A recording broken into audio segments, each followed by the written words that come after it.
Hey guys, I'm Chris, And I'm Mike. and welcome back to this week's No Limits, the Thriller Podcast. How you doing today, Mike? I'm good. I was just ruing a little bit over our falling episode. I loved covering it.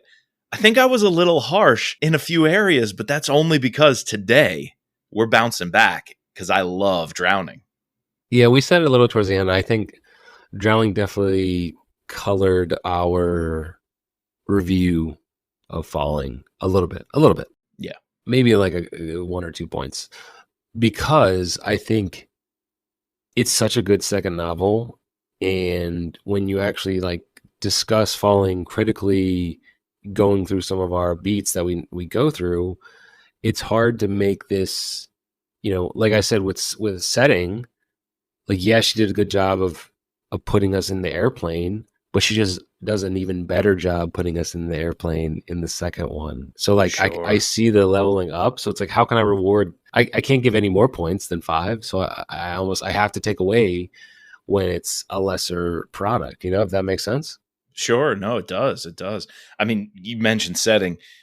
You can't do it better. I'm feeling every creak of the plane, every little shift on the sand that it's kind of banked on underneath the ocean, the water level rising, this fire and this explosion when they seal the hatch and decide not to leave. I am on this plane. I feel like I'm suffocating. I'm getting claustrophobic reading this book. And yet, the main character, again, another ordinary guy who just his superpower is basically being a dad, and a mom whose superpower is one, being a genius, a great businesswoman, but also going to the ends of the earth to do what it takes to save her family. These are ordinary people in extraordinary circumstances. And it just makes you feel like it could be any of us. And all of us Mm. are there. This plane and this crew, a little bit more so than the Fallen crew, is an everyman crew. Every person in this little group of passengers, whether it's Ira, the old lady, or the old man and his wife. Oh, you're talking about the crew of people, because Oh, I the think crew of in people, this, but also the crew.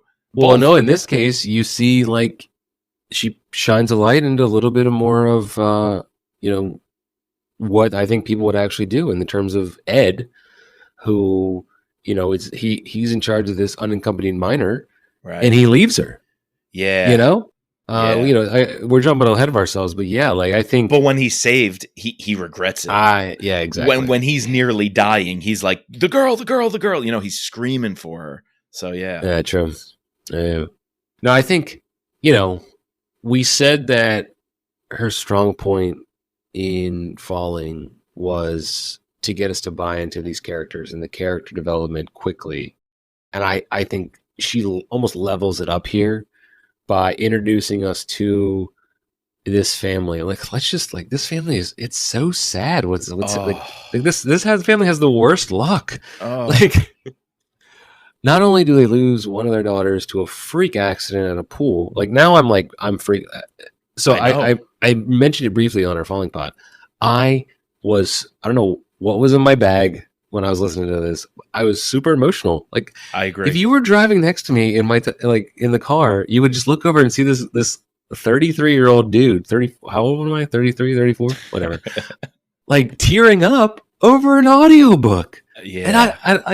I don't know what got into me. It's powerful writing. It just shows how bought in I was, Sure. how much I was invested in the story, how much she got me to buy into the characters. Call me a sap, call me whatever.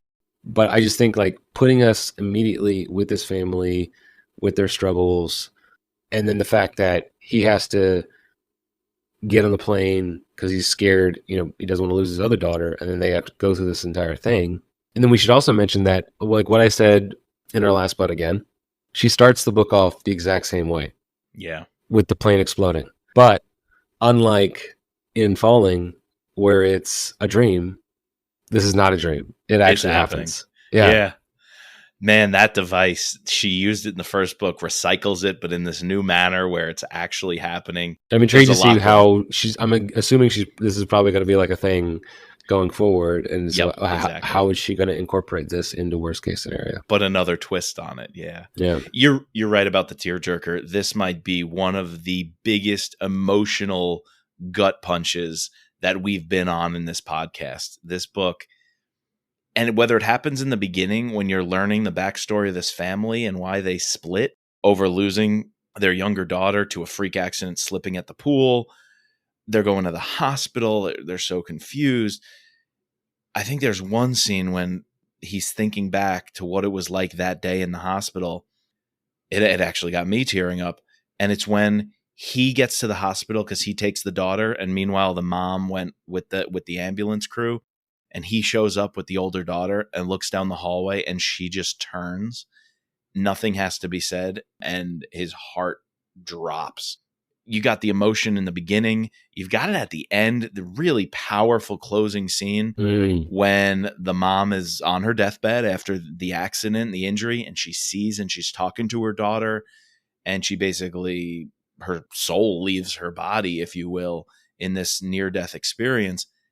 And then we cut to the campfire scene with the dad and the survivors around the campfire, reading their notes, finding this one moment of solace a year later. Even through this whole year, they haven't found an ounce of happiness or ability to move on until they're all together on the beach, reading their notes. It's cathartic for so many of them. The emotion from the start, the emotion at the end is just insanely powerful. I think TJ Newman, like you said, leveled up with her writing, leveled up with her characters, leveled up with her setting. And you heard one of my biggest gripes about the first book was this almost forced villain plot, the motivations of the bad guy. We don't need any of that here. No, because it's just nature. It's nature. We're up against the clock. We're up against the laws of physics. We're up against the clock. You might have one morally ambiguous passenger, Andy. There's always an Andy. There's always an Andy in any situation, wherever you go. He led for some like comic relief, and I just wanted Will to like deck him. Like, I guess eventually they do get in an altercation, but yeah. But you need Andy, yet Andy doesn't have to be this huge menace who ruins everything. He's just kind of that gnat buzzing around. You know, you got to swat him away sometimes. I was glad there was no one person who was hard to buy into of who they are, because I believed who Andy was and how he affected things so much more than I believed in the first book how the terrorists motivated and drove the plot. Like, it was just so much more believable that people would act this way. Yeah, very, very and true. The stampede. Let's not forget the stampede and the chaos getting out of the plane once it crash landed. Yeah, like the whole opening scene of this, just having the explosion, having it actually, they have to ditch into the water. The engine is still roiling. They only have 2 exits they're able to get out of. People are pushing each other out of the way. Like this. Yeah. That's why Ira and Ruth are left. They sit back down. They're like, we'll wait our turn. And one of the flight attendants gets pushed out like immediately out the front. Right. And then you have the desperation of other people in the back, like Ed, who decide to jump ship when this Will character, he's an engineer. He's like, shut the door because of this fire, because of the jet fuel. Yep. He knows even if it's sinking, we have a better shot at surviving being in this plane. Yeah. So I don't know, like that. Did you have any trouble buying into the Will character being this like engineer and having all these smart like ideas? You know, he's the one who tells them to shut the door. He's the one who tells them to, do certain things when they're underwater. Doesn't trust that this when the Navy actually comes up with this plan to like bring these suits in, that they like what 60% of trained Navy sailors fail the test. Like they think that like these normal people are going to be able to do this. Yeah. So yeah, what did you think of that? I think a few things about the surrounding figures helped me buy into that, because I really, you need a hero. We needed a hero. Sure. But he didn't need to be in your face about it. He was still very reserved, even when he wasn't at first when he's telling them to close the exits. And I think Kit at one point has to make the decision, and Andy's saying, no, we shouldn't do that. Why would you listen to these idiots? And he goes out, and then they have to save him, bringing him back in. So he was very aggressive in the beginning when he was pushing for this. And it was a really cool scene when the captain's like, you don't get to decide, I do. And he goes, here's how strongly I believe this. This is my daughter, and she's staying with me here. So like, I'm willing to risk her and my life by what I'm saying. So like, he backed it up, he came with receipts. And then there was even another time where somebody's questioning him, and someone asked the daughter, like, is he always like this? And she's like, yeah, but he's always right. That's the annoying thing. Or maybe she thinks that in her head. And so I can buy into this dad who's really smart. He's an engineer, and he's, in all these little arguments, maybe with his wife, and when they split up, he's kind of right all the time. Like he always is right. And he also knew his role. He backed down when he had to back down. He didn't go toe to toe with Andy every single time over every little thing. He almost led by example, let other people have their moment. But then when he needed to push, he pushed. And when he didn't, he stepped back. So I thought he was a very, very well-crafted figure, instead of just, again, like I said, the Ubermensch. We didn't need somebody who was just going to shoot him up and save the day like every other thriller has. We just needed an everyday man who has solutions and has, the bravado to back it up. Yeah. And then some of the other characters we have with the Hawaiian surfer flight attendant. I'm blanking on his name. Great dude. Kaholo, right? Kaholo? Yeah. We have the bartender who can't swim.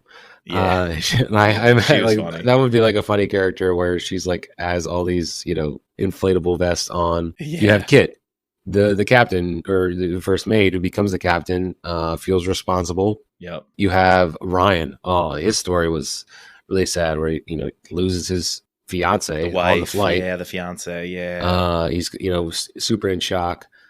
I love Ira and Ruth. They're great. And I think like what's his name does a good like New York Jewish like accent. It's pretty Steven Weber, pretty spot on. Yeah.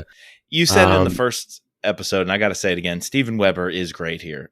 We've both had our reservations about him in the Mitch Rapp series. We'll see how he does with the new Mitch Rapp book, but he's great here. People have said, and I think he won awards for his version of It, his audiobook version of Stephen King's It. So I think these two books show that he's got the goods to be a great narrator. With those voices, it's perfect.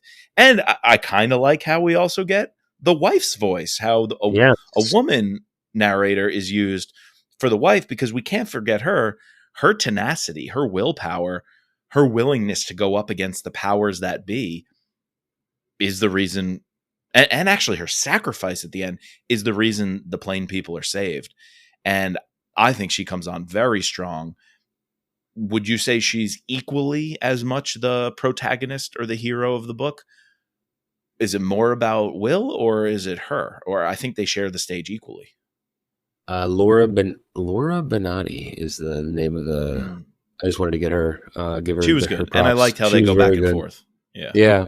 No, I think it's hard because we're in the plane a lot, because that's like the more exciting thing. Right. But definitely, I would agree that she is the second main character, if you wanted to call her that. I would almost say like Kit is more is a pretty big character too. Mm-hmm.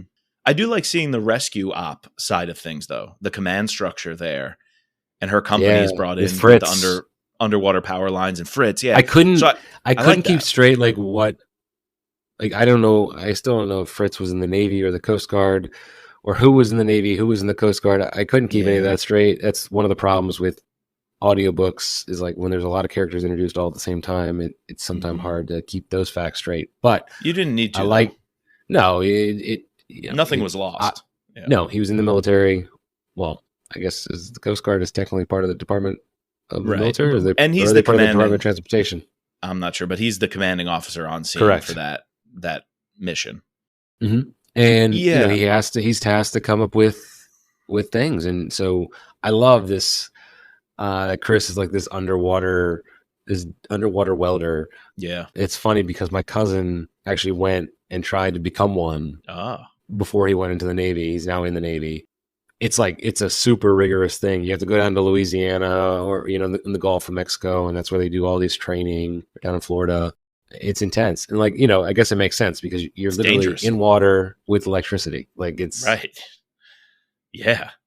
And you feel that here when those welders are working Mm, and she's describing all the details of it. We know TJ Newman was a flight attendant. With the level of detail and research, you could have sold me that her as the author is an sure. underwater welder. Like that's how much detail she went into. It was Yeah, and great. that's like another thing with setting. She puts us into those underwater spaces a Yeah. lot better with the divers and Yes. with this feeling of being on this underwater cliff. Yeah. You know, talking about the SDR. You know, it feels like she did a lot of research or she had help with this military, rescue mission aspect of it because who am I to say if this is correct or not? But it sounded correct. Like I was You bought in. sold me. You, Yeah, you sold exactly. me. Whether or not it's Yeah. correct or not, it wasn't like so unbelievable that I'm like, yeah, hell no. The same way in the first book, we want like a Ward Larson or somebody who's a pilot to kind of walk us through what Bill was going through in falling. I would love to have somebody who's in like emergency management response, like a FEMA Sure. person or someone who would be tasked in command of this operation, critique how those decisions would be made and how this would be playing out. I mean, it just feels like TJ Newman's got it all right. Hmm. It really does. Yeah, and then this plot to, this is exactly how it would happen, right? This, although like I would push back, like she wouldn't be allowed to be part of the rescue mission. That's Yeah. like your suspension of disbelief, the Right. movie, the made for movie Yeah. aspect of it. She speaks up from the back corner of this meeting, has the idea, gets shut down, doesn't stop, goes back to the drawing Yeah, board. Yeah, they keep failing. They look like bumbling fools, and here she is with this one last ditch she gives the attempt. line, "When you fail, I'll be ready." Like that was great. That was Yeah. great. Now on that end, we've you got to do a little nitpicking here. Hmm. I don't think it was as bad as in Falling when I felt some things were forced, but a little bit of that coincidence that I have an underwater welding company that's basically right on site or nearby who's trained to do this exact same thing. And my husband and daughter happen to be the ones trapped underneath. Oh yeah, I all that is like it's super It's a little coincidental. contrived. Yeah, but I mean it's a book. Like It's that's a book. Yeah. there's certain pieces that if that doesn't happen, then you don't have the story, right? So Yeah, sure. Fair. I mean, a little coincidental, a little forced, but what are you going to do? It has to be to make the I'll story take happen. that over the forcedness I felt with the villains in Falling, though. Agreed. I'd take this one any day for sure. And it leads to that amazing final sequence when she is going down Yeah, and essentially gives her life. I thought she gave her life. So this is I need to preface dude, this yeah. conversation. So something Yes. happened Let's with tell the people. my audiobook where it cut from the end of the campfire scene where they're reading all the The beach things. scene. Like Yeah. it did that. It jumped to the next chapter, and all I heard was "Thank you for enjoying this episode of Audible." It was so smooth that I was like, that was weird. I didn't go back and look at it, and that's why the entire time I'm thinking, "Holy shit, TJ Newman killed her! Like she's dead." Yeah. Yeah. I thought that was a bold move, but then you texted me, you're like, "Whoa, did you get to the very end?" I'm like, "Yeah." When they're like on the I just like, oh, On they the went on the beach. beach. Like, yeah, that was pretty moving. You were like, she's alive, she lives, and I had to go back, and I'm like, how did something happen? Either I pressed the wrong button, or it was like perfect. I went back and re-listened to it. I never listened to that. I had Yeah. never listened to that. Something How happened with great. How great is that though? Because you and I were at the lowest of lows emotionally when she's yeah. dying, when she's going back to her baby daughter. She's Mm. essentially in heaven, right? Reunited with her little girl. She slips away. It's really written to make you believe that Yeah, happened. she's gone. Yeah. Then in the campfire scene, you really get this idea. Because It's she's like The not there. Last of Us. Right. Exactly. It's the dad and the daughter, and they're all that's left, and they have to survive. And you get the idea when the daughter says around the campfire, or maybe it's on the drive home, I but at really one wish mom point, was here. of course she says, I really wish mom was here, but she almost says, I feel guilty. And he's like, oh yeah, survivor's guilt. It's a real thing. We all have it. And she's like, no, I feel guilty because I'm glad this happened. He's like, what? And she's like, I'm glad it happened because it brought you home. And I was like, oh my God, he's living in the house because Mm. now he has to take care of her. And they were talking about the little daughter's room, and the mom wanted to pack it up. He didn't want to pack it up. And it's like he came home. And I'm like, did he come home to live with the family, or did he come home because now he's the only caretaker for the daughter? And then they get home and Chris is on the stairs waiting for them. And she's like, oh, hey, Yeah. honey. I'm like, How was oh how was the my God. trip? You go from the lowest of lows to the To the highest of highest highs. of highs. If these last 3 chapters do not bring out the emotions in you, you're not a human. Like, there's no other writing in any book that can make you more emotional than these last 3 chapters. Yeah, I mean, that campfire scene is perfect. It's But perfect. then you follow it up with the mom being at the house Yeah. when they return after you think it's just dad and daughter, the last Mhm. ones left. Oh, You even get the laugh where they read Andy's notes and says, "I have no regrets." and Ira, or no, because not Ira, but who calls him an asshole? Someone keeps saying, "What an asshole!" I think Kaholo does. Yeah. Colo, yeah. And Stephen Weber's reading of "What an asshole" is perfect. Oh, and then Andy really is. Oh, he's a true piece of trash because he was with his little side piece on this trip, and Oh that's yeah, why, that was like a stab. Like it was dude, she it was buried already him.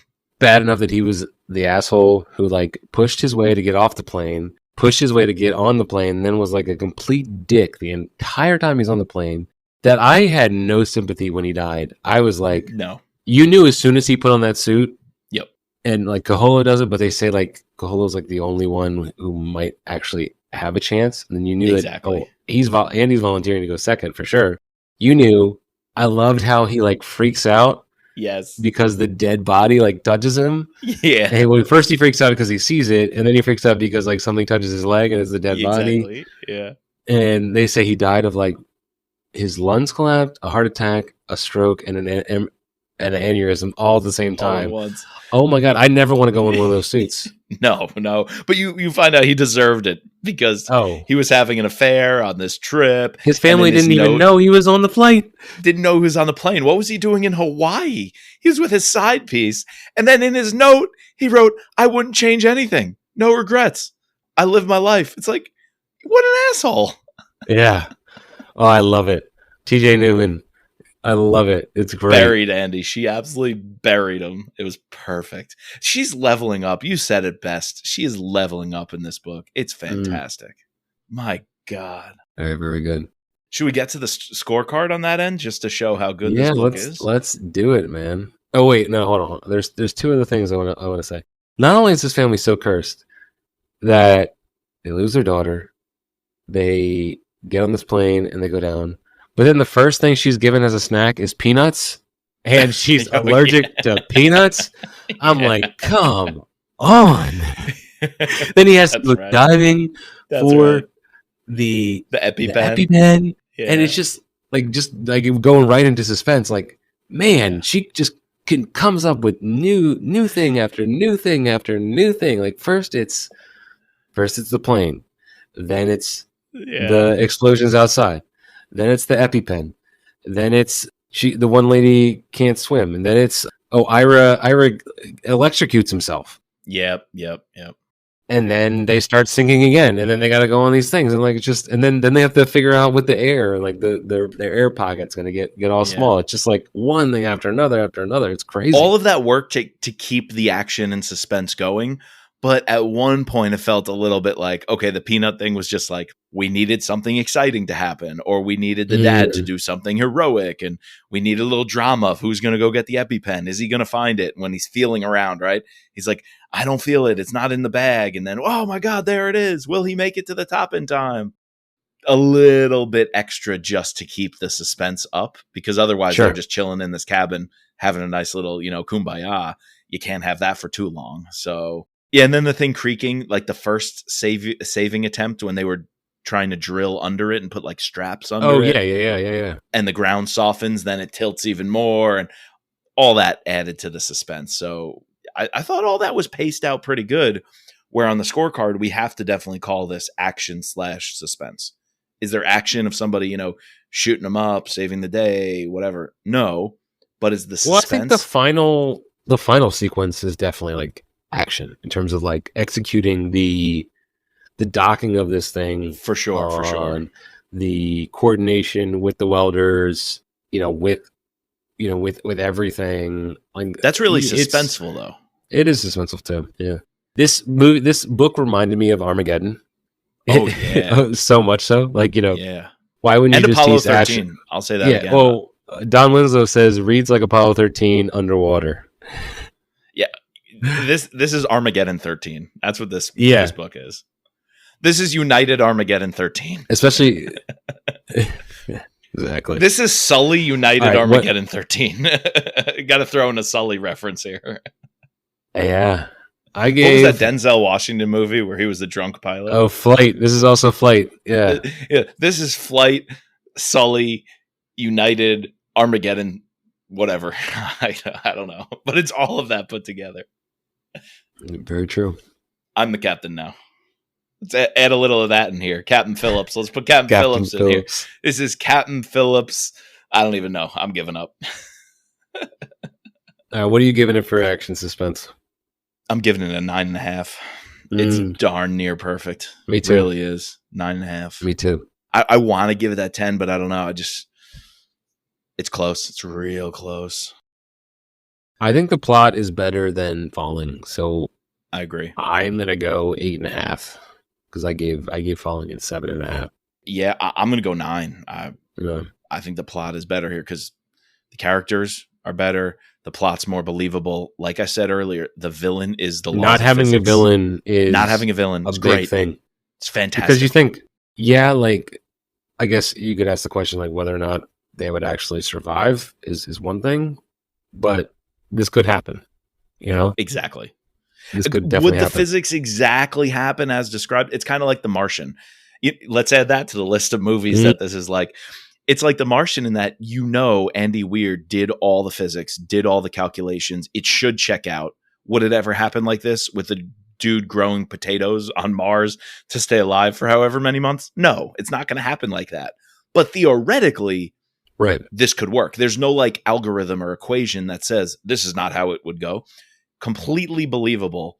I think because of that on buy-in, yeah, definitely plot going 9 for everything we talked about. Buy-in, it's believable, it's scary, you feel claustrophobic. Does it have that extra edge of this is exactly how it would get down, particularly on the rescue operation side of things? Is the underwater welder part that the woman's company just happens to be that? She happens to be one of the best experts in the world on it. Yeah, that I could ding them a little bit for that. I'll ding a little. The coincidental fact of that. Yeah. But it's only half a point. That's a 4.5. I think it's I think it's a solid 4.5 for buy-in. Yeah. Yeah, you're right. Because the buy-in of we're suffocating, the group dynamics, Andy's going to be an asshole, all of that is completely bought in. Yeah. Bad guys. Who's the bad guy? Like Andy? Bad guys. Sure, but nature? He's like a sideshow. It's nature, right? It's circumstance. I think we have to give it a 5 just because of that. Like what we're up against is so scary. And then to wrap it all up at the end, nature just gives you this giant ass storm, and that's what causes like the but that's going to happen to too. Like break out. Yeah, you can't. Yeah, the ropes to break. You can't control that stuff. So, like, if you're going to do coincidences and shit happens, make it that a massive storm comes in while this rescue operation is underway. Right. Right. Yeah. So I think we have to go 5 just because that's what Mother Nature does, man. Okay. All right. Good Guys. What'd you think about this set of Good Guys? This is a great cast of characters. It's crazy, though. I don't think anybody rises to the level of a Joe. I was just about to say that. I like them collectively more. Same. But none of them stand out individually like Joe and Big Daddy did for me. And even Theo did for me in Falling. I agree. Joe in particular, like she was just such a strong secondary character. I guess because like there's a lot more of them. We have to go around. We didn't even talk about Bernadette, the nurse. Right. Don't forget Ruth and Ira. Ruth and Ira. You have the other people Maya, on, the little girl. The little girl who's Shannon documenting everything. Yeah. You have the various characters who are on Chris's team who play a role. Right? Saeed in the end is a massive Hmm. hero when he goes after her. You have the other Navy divers, the one who dies, jackhammering because he Right. can't get his weight done. That's right. There's just a lot more characters It's a in this great ensemble. one. It's a great ensemble. I think 4.5 So then. I think it's a 4. I It don't could be know. a 4. I think I'm going to go 4.5 because of the small things. No one's as big as a Joe and a Big Daddy, but the small things like a Ruth and an Ira, Mm, Kohala, Kola, Kit. I Ryan. think in the small things are done really well that it gets the 4.5. And let's not mention the family, the struggles they've been through, the backstory that separated them and drove a wedge between them, trying to raise this little girl, Shannon. I think just that family is equally as good as the family in Falling, if Yeah. not better. If not better. I think a little bit better, mainly because we just got more backstory on Chris. Yeah, Because we didn't have that much backstory on the wife there. on the Yeah, wife. It was always the wife she's with, just a hostage. Yeah, but every like flashback we got, it was her with her husband Bill. yeah. So This one's and deeper. This yeah, family is deeper. yeah, And the moments of Shannon has her moments the way I think was no, not Ben. Bill. No, but the little boy in Oh Falling, yeah, I forgot his the name. Yeah, brother. yeah. Like he had his moments as well, but I would say Shannon outshines because you get more time with Yes, her. you get more You get time with more her. into her Yeah. psychology. Yeah. So 4.5 for me. Good guys. Setting, Chris, come on.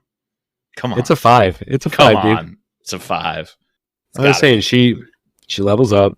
She gives Yeah. us, levels up not only her representation of the innards of a airplane, but then also gives us all this underwater stuff. I felt like I was like in the islands of Hawaii when we're going around, Yeah. being with the military, going in and out of like these buildings, with being with the underwater diving community, being in this claustrophobic space. I don't know. I just felt like I was there. I could vision. It was popping off the page for me in my head. Yeah. So Yeah. it's a 5. I agree. Yep. That's it. It's gotta be. Cover. A little controversy on the Falling episode about the cover. We went a little low, maybe. You had a 3. I had a 3.5. What do you think about the cover here for Drowning? I don't know. They're going with this theme. I'm not a huge fan of it. In this case, instead of falling, we have, from the top, from the going down, whereas falling was at the bottom, this one has drowning, and then we're going into the water. I think I like this one a little bit better because I like the air and the water with the plane in the water. You know exactly what you're getting into. I'm still not a huge fan, so I'm gonna raise it up 1 point, 3.5. Okay. Okay. I just think they're Yeah. they're covers that are slapped on to these Amazon first read things that I get. Yeah. I agree with you. I'm glad they kept with the theme, and it does have that verticality where After Falling. having our discussion with Mhm. sorry, after having our discussion with Brad and understanding like he's consciously thinking about what he wants to put on his covers. That's what I want out of my authors. Mm. Like I want that. And I guess you're right. This does like represent what's in the novel, but I don't know. Maybe I'm just being too harsh. No, you're right in saying like I think your argument about this could be a generic cover you just find on buyacover.com is like, what's this book about? It's about a plane. What's happening to the plane? It's drowning. It's drowning. No, we put on the Yeah. cover a plane drowning. A plane drowning. So yeah, exactly. in that sense, I hear you. I hear you. But there is something to the simplicity of just creating this vertical sensation. In the first one, it was clearly falling out of the sky. Mm-hmm. Doing that here, but going from sky to water, underwater, and using those deep cerulean blues, the darkness, and even the little bubbles underwater and the clouds in the sky above. I didn't see some of that texture before, and I see it now. So I really like that this series has a voice in terms of a visual voice in terms of its covers. It kept with it. Is it a little oversimplified? Sure. A little cartoonish? Sure. I think for all that, I'm going to stay where I was at the 3.5. Yeah, I think that's a solid score. Yeah, I think it's a 3.5 cover. It's no more, no less. Yep. All right, who's your free space, bro? Free space, man. I gotta go with that ending. The tear jerker of an ending. The ending that I didn't realize was the ending. The one that you misinterpreted and didn't even get to read, possibly the best part. Tolkien, I'm a huge Tolkien nerd, calls it the EU catastrophe. It's like this 180 turnaround out of the blue, this influx of grace and hope becoming real and going from the imagined to the real. And I just think that happens here. You go on this massive 180 emotional turnaround, this family that's been through so much, and TJ took the reader through that journey, down that path, into that darkness. The book's about going down underwater into the depths of the soul of this family. And it was broken. It was hurting. And all of a sudden, out of that comes healing, this saving grace, quite literally, because she miraculously survives. We don't even see how she survives. But to go from her dying to the campfire to the family being back home, perfect ending. The final 3 chapters, masterclass. All right. Yeah, it's a cop out, but I think because it's her second book, I think I gotta give it to TJ. Like, the fact that the leveling up that we're seeing makes me intrigued. Like, I'm now really looking forward to this third book coming out. Agreed. in a couple days. Yeah. I think it's a new a new perspective into this Thrillerverse, putting us in this, taking something that a lot about, being on a plane, interjecting all these real life, you're drawing on real life characters, making them real, making me bought into your characters. Boom. You're good. Like, you got a story there. So, nobody who picks up Drowning will not read Worst Case Scenario. Or let me put it this way. You could finish Falling, book 1, and think, that was really good. I enjoyed it. Mm-hmm. You might not be thirsting. You might not need book 2. If you pick it up, you will be grateful you did. Yeah. And you need book 3. Like, I will absolutely read it the month it comes out. No ifs, ands, or buts. Where maybe Falling didn't do that to you, Drowning is so good, she put herself on the map. Like, there's no way you're not picking up the next book that she writes. Exactly. She deserves these movie deals, man. I'm so glad that it's happening, and happening so quickly. Yeah, no, I am so excited to see this on the big screen. This is going to be awesome. There's so many movies to, like, compare it to, not compare in like it's better, it's worse, but like compare it to in like what it's going for. Those are the kinds of movies that usually I love, and the ones that you think about, and the ones that stick with you. And this has exactly that written all over it. Exactly. All right, so what's our totals, man? Dude, I end up with a very powerful 46, and you got a 45. That's hats off. That's among the highest scores we've ever given on this podcast. Yeah, it's a big jump from the first one. 6 points increase. Yeah, no, I think really looking forward to covering the next book. Glad you suggested these. I don't know. I think some other in our group chat suggested reading Falling and Drowning. It was a nice, fun, like, change of pace. I really enjoyed these 2 books. Yeah, agreed. Thanks for doing it with me. All right, so next time on this pod might be the next TJ Newman book, might not be. Definitely going to be covering over on the Brad Thor podcast, Shadow of Doubt, coming up soon on the Mitrap podcast, Capture Kill. So, and then might have to take a little bit of break because someone's going on paternity leave, but new podcast, baby, on the way. New podcast, baby. But I know we told our patrons. I don't know if we announced it to the general audience at large. Oh, yeah. Mike is having a baby. So yes, he's joining the dad club, but we're going to try to get as much contact out to you guys. Hope you're enjoying it. And as always, we need to thank our patrons, our Deputy Director, Sherry F., our Special Operator, Jason C., our Special Agents, Ben, Daryl, Kevin, George, Matt, Don, Peggy, and Mark. Like I said, subscribe to all 3 seasons of No Limits. You can find us at thrillerpod.com or on Twitter and Instagram at thrillerpodcast. And as always, just let Will be Will. Just let Will be Will. Because he's always right.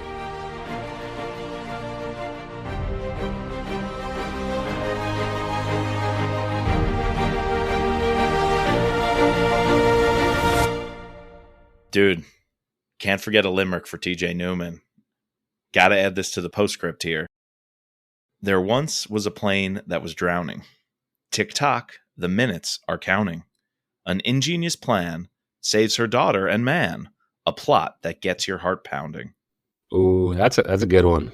That's a good one, Mike. I like that. TikTok. Tick tock, the minutes are counting. That's good. Yeah, and like we didn't even like bring into the fact that like they're Up against the super under the clock. up against the clock. Like that adds added pressure, especially when she starts every chapter with Yep. the estimated like oxygen left over. We even get Bernadette like going through like carbon dioxide sickness where she goes like Right. freaking loopy. She was That was losing it. crazy. Yeah, because that's going to happen at Right. Apollo 13. Yeah. And that's something, again, to compare it to Falling. Yes, we were under the gun. Yes, there was a clock, but it was like, we've got this whole flight of a couple hours just to kind of let it all happen. It was like, it happened so early where Ben turned on him and basically hijacked the plane. I didn't get this sense of urgency. I guess it was there, but it was just like, okay, they're taking hostage just for hours and hours and hours, and we have to get to DC, which is going to take a long time. I was just like, I didn't feel that time pressure where here you're under the gun. I think I know what I want to say now that I couldn't really think of earlier. There's the difference between the good guys here and I think yes, we spend a lot of time with Joe and Big Daddy and Katie, but we really don't get any screen time with this entire other, however many souls are on the plane, like 100 and some souls on the plane. They're just there. Yeah. Whereas here, not only do we get to interact with the group that survives, but then we even got a little glimpse of like two of the other flight attendants and a couple of the other passengers who, don't end up surviving. And I just think like that makes more sense to me because this is a huge plane with all these people. Yeah. You would have those different dynamics like throughout. I know it's a choice. She chose to stick with the flight attendants in the first one. This one, you have this sort of ragtag team with the different people. But yeah, I think the stampede scene also and the chaos established some of that early, where in the last book, I'm like, people be losing their minds. Like on a regular flight, if they have to make some sort of emergency announcement, people are already going bananas. And like that generally didn't happen. It just seemed a plane of however many hundred whatever people were just willing to sit by during this hijacking, just kind of sitting there chilling for 3-4 hours. Yeah. Where here we had that stampede early. We got rid of most people. We know they died or were in the flames or were outside on the rowboats that ultimately collapsed. We kind of got around that problem, where in Falling, it just wasn't addressed completely. Exactly. And needed to be. Yeah. Yep. Cool. All right. Great book. Great book, my dude. Worst case scenario. Coming soon.